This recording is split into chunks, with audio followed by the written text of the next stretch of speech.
See, African men are very stubborn people. As a matter of fact, goats and African men, I think African men are more stubborn than goats. And that's because when it comes to healthcare, we used to do alagbara, and because of the alagbara, things used to affect us. Why? Because we are afraid to approach uncomfortable conversations. Once it makes you feel uncomfortable, they run away from it and call it strength. For example, once you mention prostate in any conversation, you will see the African man, like these people, react to it. But they are not react to it in a, oh, prostrate, let's talk about it, let's talk about it. No, they are, What do you mean, entitled man as I am? Well, in this video, we are going to be calling prostate a lot. So get comfortable with it.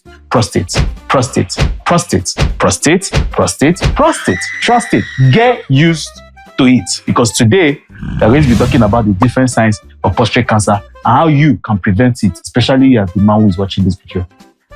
Come, let's go and discuss it. So, let's talk about this man to man, like adults who actually value their health. Because the truth is, if you're a man over 40, especially a black man, prostate cancer is in one corner looking at you, whether you like it or not. I know that you're watching this video, you put your hand around your head and say it's not my portion. I agree. That's why you're watching this video. Now, let's look at the statistics. In Nigeria, prostate cancer is the #1 cancer among men and is responsible for 37%, yes, of all male cancer cases. And over 18,000 men are newly diagnosed every year. So, as at the time we have finished watching this video, some couple of men would have been diagnosed, and is the leading cause of cancer deaths in men, since most cancer cases are actually detected too late. But let me say this, and I'm going to say this very clearly. You can quote me anywhere. Cancer can be cured if found early. Should I say it again? Cancer can be cured if found early. Because the problem is that a lot of these cases are detected too late. And it's not just numbers. All the 37% I've called 18,000, not just numbers. They are your fathers, they are your brothers, they are your uncles, full-grown, able-bodied men. Before you start forming strong man, I beg, please do the needful.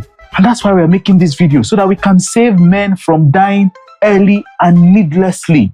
But in the meantime, you can subscribe to this video, like, share. There's somebody that needs this video. You know them. Send it to them. You might just be saving their life. So what exactly is this prostate cancer? Prostate. What exactly is this prostate cancer that we're always talking about?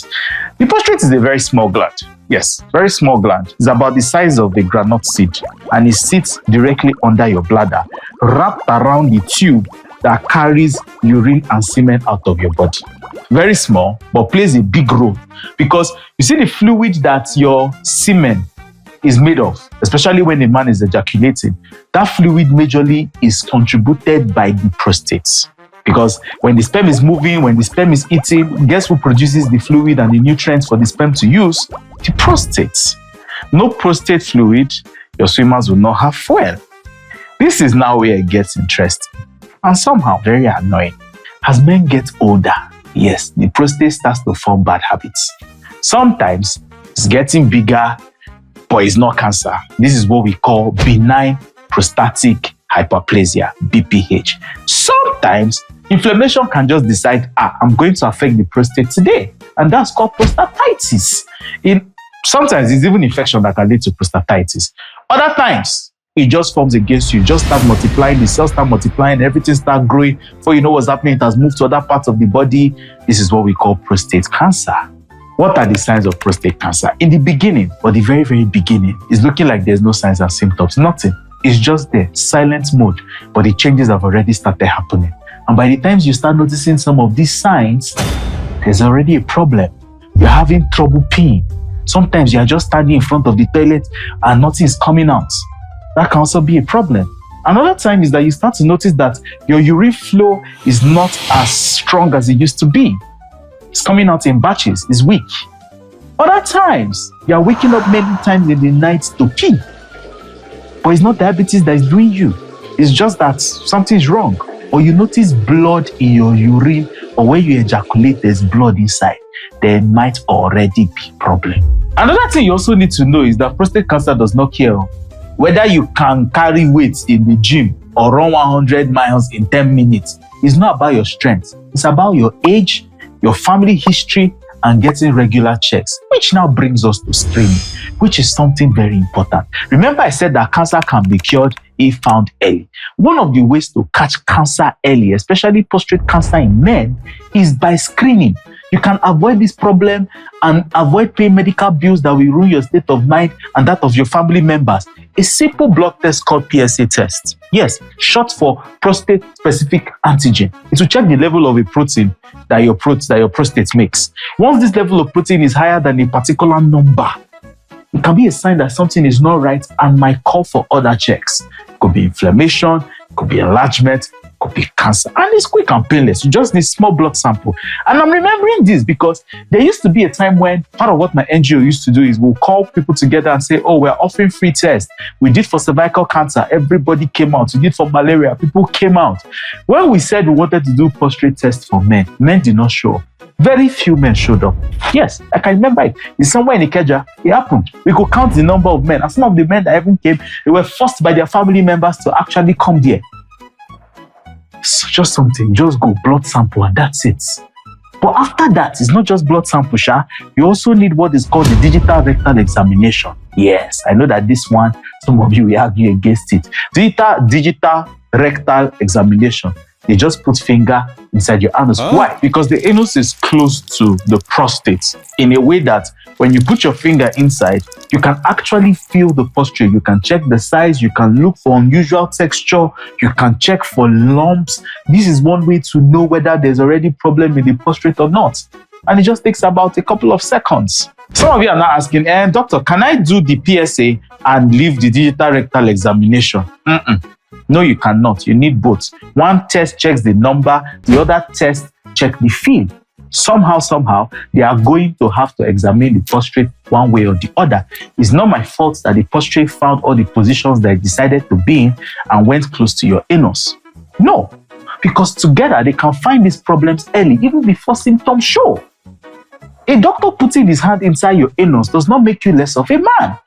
You are still a man. You can actually save your life and be healthy for the people that are around you. But no, they are saying, can you imagine? Me, I'm a titled man. Doctor will put his hand inside my anus. And that's, yes, you can be a titled man and go to the grave early because prostate cancer does not care about your red cap. Are we good? Prostate cancer can be caught early and treated and cured. But you have left it too long because your ego, your alagbara is too much.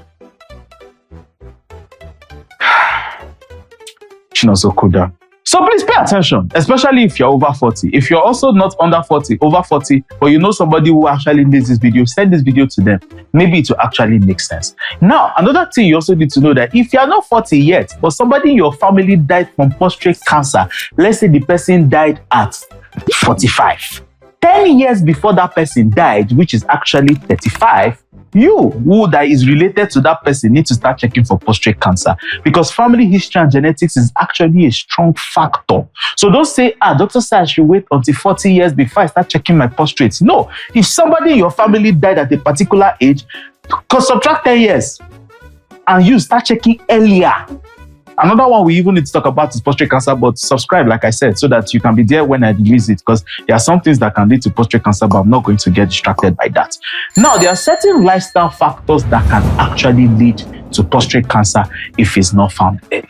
One of the things that I will talk about, and you know that I will always say it, is smoking. Yes, smoking is a risk factor for every kind of cancer. And why smoking? Because whether you like it or not, that's not the way you're supposed to put things inside your body. First of all, smoking goes directly to your lungs. Your lungs is responsible for supplying oxygen around your body. You take it, carcinogens inside your body. Oh, some of you are saying, but it's just, I don't smoke tobacco. I smoke grass. Can I also tell you that the tobacco you are also saying is a plant also? Tobacco did not fall from, it was not made by man. It's plants. Another thing that can also affect you or increase your chances of you getting prostate cancer is obesity. Yes. There has been a link. Research has shown that there is a link, no matter how small, that has been shown that people who are on the bigger side might have a higher risk of getting prostate cancer. So, my dear, this might be the time or a sign for you to actually hit the gym, run, skip, just do whatever it takes in order to not gain weight. Another agenda that we also need to put to bed today is that if you ejaculate 21 times a month, you're not going to get prostate cancer. Let us discuss that. Yes, there's research that shows that men that ejaculate more in a month actually have a lesser chance of developing prostate cancer. But does that automatically mean that the amount of times to ejaculate a month is 21 times? So you will not be like, it's only 18 times I've ejaculated this month. I must ejaculate 21 times to prevent prostate cancer. That's not how it works. There are still other factors that you need to pay attention to. The person's lifestyle, is this person taking carcinogens, for instance? Are they obese? There are other factors you need to put into place. But is there a link? Yes. But that does not mean that this number and this number must work together. Some people also believe that when you ejaculate, it still helps flush out your prostate, especially from harmful chemicals. Like I said, more research needs to happen. But please, what we are saying is ensure that you have a healthy lifestyle. You can't be living dangerously, putting yourself full of carcinogens, alcohol, smoking, obesity, all these risks, and then you just feel that one thing that will help cure all your problems is 21 ejaculation in a month. That's not how it works. So please, my dear, let's put it to rest. Anybody that tells you that that is the single thing you need to prevent prostate cancer has actually lied to you. So please, bros, next time you hear screening, don't dodge it. Run towards it like you're running towards party jollof, because strong men too go for screening. Too many men end up saying, if only we caught it early, died after a brief illness. Meanwhile, the illness was not brief. It has been growing for a while, just that nobody did anything about it. Don't let that be your story. If this video made sense to you, please share it with a man you love. It could be your dad, your brother, your uncle, even that your stubborn friend that believes that Agbo cures everything. Send the video to him. Let them go and do screening. Just this thing can actually save your life. And check your prostate today. Please. Remember, strong men also go for screening.